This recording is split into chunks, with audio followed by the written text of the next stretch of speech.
Halo, assalamualaikum warahmatullahi wabarakatuh. Selamat datang kembali di Batik Bacot Politik. Kita kembali reaksi ya beberapa video di TikTok ya, yang belakangan viral ya. Oke, gas, gas gak? Gas dong.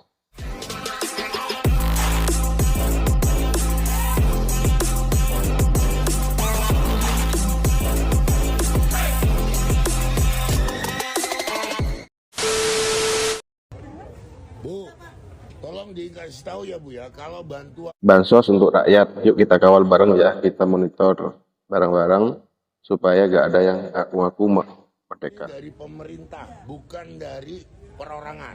Ya, Mbak yang pakai Kan bansos memang dari pemerintah, bukan dari perorangan, bukan dari Presiden Jokowi sendiri.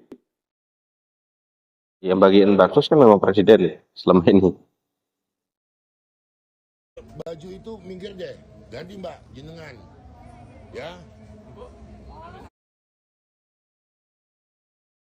Weh, baju paslon nomor 2 guys yang bagi-bagi bansos guys. Bu, bansos itu dari negara po, dari uang kami, rakyat kita. Jangan diaku kalau itu dari Presiden Jokowi ataupun dari Paslon nomor 2 aja Bu, itu uang kita juga Bu yang dibagikan itu Bu, uang pajak Bu. iya kan? ganti. Jangan Mbak, ya kalau ada yang pakai kaos partai, ya kalau ada yang pakai kaos partai, kenapa nggak boleh? Bantuan ini dari negara, ya untuk masyarakat, dari pemerintah, bukan dari perorangan. Terus kemudian diklaim untuk calon tertentu, nggak boleh. Ya dari pemerintah ini ya. Ya, tolong kasih tahu itu Mbaknya itu suruh ganti baju itu. Ya Mbak, pokoknya gitu ya Mas ya Mbak. Kalau ada yang pakai baju seragam partai apa segala macam, Ibu, ibu manggut-manggut dengan ekspresi seperti itu. Maksudnya apa Bu? Setuju dengan perkataan Bapak itu? Apa merasa, oh iya ya, di sebelah saya ada yang pakai baju paslon nomor 2 tuh. Saya baru tahu tuh. Masa Bu? Intinya, untuk yang belum mengetahui atau untuk rakyat yang sudah menerima bansos mau berbentuk makanan pokok, beras, minyak dan segala macamnya, dan juga eh, yang berbentuk uang, bantuan tunai itu bukan dari perorangan ya Bu ya, bukan dari Presiden Joko Widodo ya Bu ya, tetapi itu uang rakyat yang bayar pajak sama negara, dikembalikan kembali atau dikasih kembali ke rakyat-rakyat yang membutuhkan. Untuk apa? Biar ekonominya tetap berputar.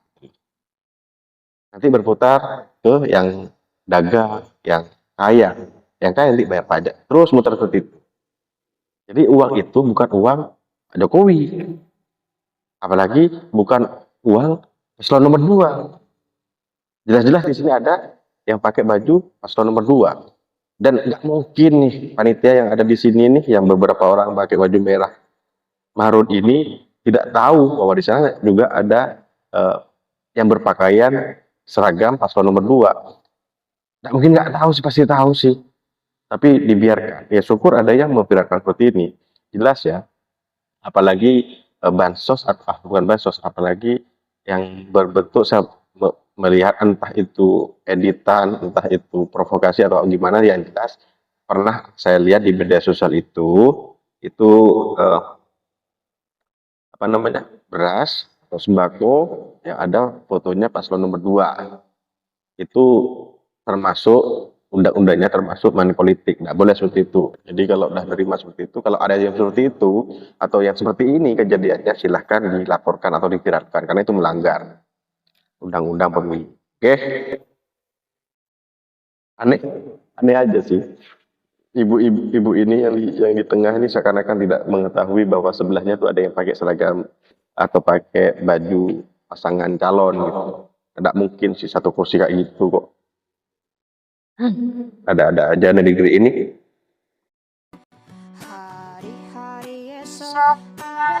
Milik kita. Saya kalau dengar lagu ini, menyanyikan lagu ini, ingat ketika waktu itu 2009, 10, 11, 2008, 9, 10, 11 saya jadi mahasiswa. ketika kita akan mengadakan aksi, lagu ini kita sering bawain. Berbagai Civita akademika dari berbagai universitas yang terdiri dari profesor, ilmuwan, guru besar, dan dosen mendeklarasikan keadaan darurat bangsa.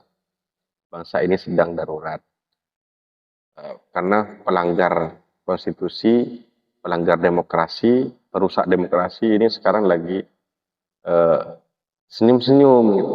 Nah, melakukan kesalahan masih senyum-senyum. Udah ada punya etika. Gerindra jomblo demi Pak Ganjar. Dia mau pilih Pak Ganjar enggak? Prabowo, B. Ya, kita putus. Enggak mau loh. Kamu yang pengen kok. Enggak, aku enggak mau putus sayangku. Pilih Pak Ganjar. Sekali lagi aku mau tanya mah.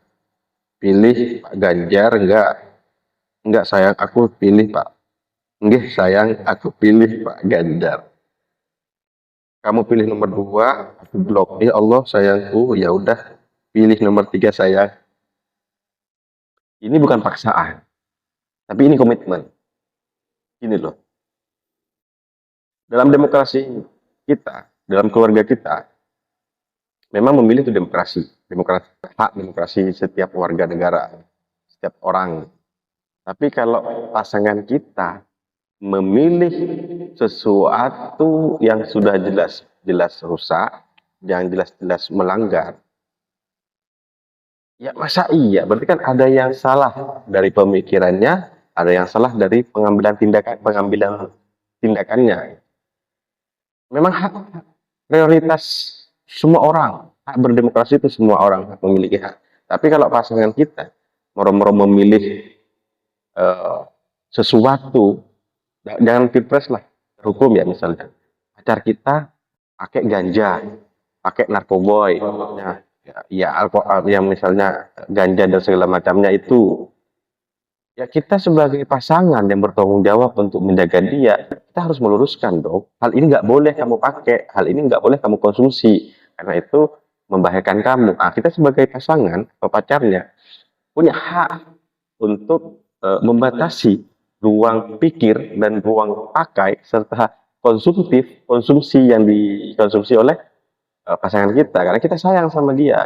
Sama kayak mas-mas ini yang memilih untuk memutusin pacarnya karena memilih paslon yang jelas-jelas melanggar, dan ada ya statement yang menyatakan bahwa Gibran ini anak haram konstitusi. Jelas-jelas di sana haram, jangan dimakan, haram jangan dipilih, kayak gitu loh. Jadi saya setuju dengan mas-mas ini.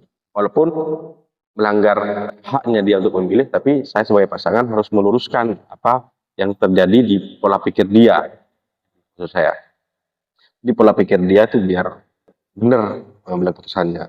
Kalau memutuskan sesuatu yang seperti ini gitu, yang jelas-jelas sudah nyata kesalahannya, nyata kekurangannya, nyata kelemahannya masih kita pilih, ya kita kan menjerumuskan pasangan kita ke jalan yang salah gitu loh. Kalau membiarkan kita yang rugi nantinya.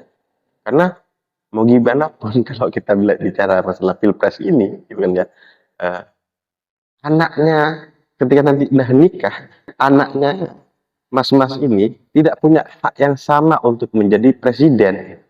Karena kalau bukan anak siapa-siapa, ya nggak bisa jadi presiden. Kalau misalnya 02 ini, yang jelas-jelas anaknya mau nyalon gitu, anak presiden.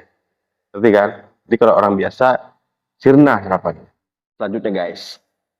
Baca katanya sekolah Dikasih tahu temen nggak mempan, dikasih tahu ulama nggak mempan, yang terakhir dikasih tahu Civitas Akademi, forum dosen, guru besar, profesor kasta tertinggi, orang pinter di Indonesia, apakah masih tetap kekeh all in di atas krisis kerusakan? Harus siapa lagi yang speak up? tapi otaknya Harus siapa lagi yang speak up? mana, tolong dirubah pola pikirnya. Harus siapa? Ya kita yang sadar-sadar ini yang sudah mengerti bahwasanya ada sesuatu yang salah. Tidak apa-apa. Kita harus rela meluangkan waktu, menasehati sahabat kita, teman-teman kita yang masih all in gitu. Jelas-jelas sudah melanggar konstitusi, jelas-jelas sudah yang akan jadi calon itu pelanggar HAM, jelas-jelas sudah banyak pelanggaran-pelanggaran yang diciptakan oleh mereka gitu. Dari eh, cara kampanyenya, dari cara debatnya dan segala macamnya. Kita itu kalau masih belum waras-waras juga berpikirnya, ya mau gimana gitu. Jadi kita yang sadar seperti ini yang mengetahui bahwasannya hal ini benar-benar terjadi dan merugikan gitu. Ya kita kasih tahu lah pelan-pelan. Saya yakin sekeras-kerasnya bahasnya itu juga akan bolong juga kok ditetesin air tiap hari. Masalah moral, Masalah akhlak biar kami cari sendiri. Kampus bergerak serempak 31 sampai 2 Februari. Bergerakan dimulai dari kampus. Lebih baik sekarang daripada terlambat menyelamatkan demokrasi. Ayolah teman-teman saya ataupun warganet yang masih belum sadar bahwasanya kontestasi kali ini itu banyak pelanggaran-pelanggaran yang dibuat secara sadar, bahkan si pelakunya juga ketawa ketiwi seakan-akan tidak ada salah dan kelirunya. Ya sebagai rakyat yang di bawah, ayolah, ini bukan tentang kemenangan paslon 1 atau paslon 3, tidak. Kita sedang menyelamatkan demokrasi kita yang diperjuangkan tahun 98 dan sebelumnya itu oleh aktivis-aktivis sebelum kita, ya. Jadi ayo kita belajar berdemokrasi. Demokrasi ini masih belum baik. Kita punya tugas memperbaiki, bukan memperkeruh atau merusak demokrasi yang sudah ada. KPK periksa rumah dinas bupati di hari jadi Sidoarjo. Penyidik periksa rumah dinas Bupati Sidoarjo Ahmad Muhdor dan sejumlah aparatur sipil negara tepat di hari jadi ke-165 Kota Sidoarjo.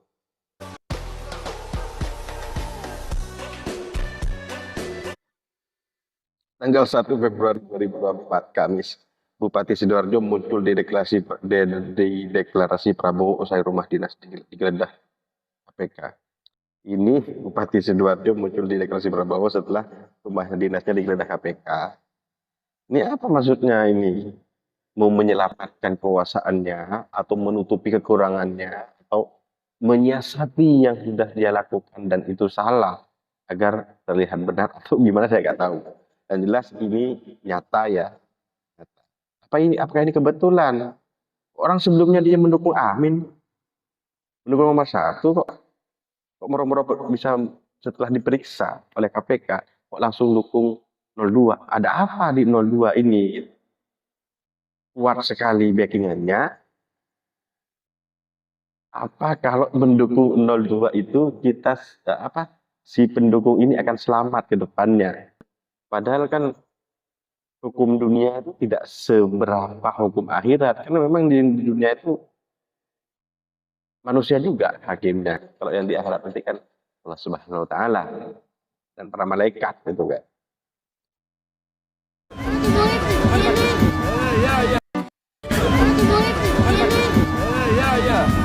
ya Mas Dem ya, kamu belajar rajin ya. Ya. Kalau dari kami yang cinta demokrasi tersentuh dengan anak kecil ini yang minta janji Pak Ganjar itu untuk jadi presiden. Matanya terlihat anak kecil seperti ini kan susah untuk disetting agar acting seperti ini, apalagi dilihat dia itu bukan aktor, tapi dengan tatapannya yang seperti ini jelas tulus, menurut saya jelas tulus berharap gitu. Karena tidak mungkin dia itu bisa berakting seperti ini karena dia bukan aktor, seorang anak pelajar SD kalau tidak salah. Jadi permintaan dari anak ini menyentuh sekali. Ya, setuju nggak? Harus setujulah kalian. Lihat sendiri loh fotonya. Ya, ya. Ya. Tuh, nggak mungkin tuh dia bisa acting sebagus ini. Ini bukan aktor. Jadi ini nyata ini permintaan dari rakyat kecil, seorang anak untuk minta Pak Ganjar jadi presiden. Ya, Dek, benar Dek, harapannya ini Pak Ganjar untuk memperbaiki semuanya, Dek. Walaupun tidak sempurna, ya kita kawal lah, Dek. Di sungai. Konyol. Sakitnya sih nggak seberapa. Malunya itu loh. Malunya kayak kita udah ngasih beca. Tahu-taunya malah diminta lagi. Siapa yang ngasih beca dan minta lagi? Becak mesin yang dimaksudkan? Tukang becanya pasti bilang, rugi dong. Yang bener aja. Pokoknya salam komplek. Tukang becanya bilang, rugi dong. Ada. Lucu. Iya ya. Kemarin ada kabar 30 apa 300 ya? 300 kalau nggak salah.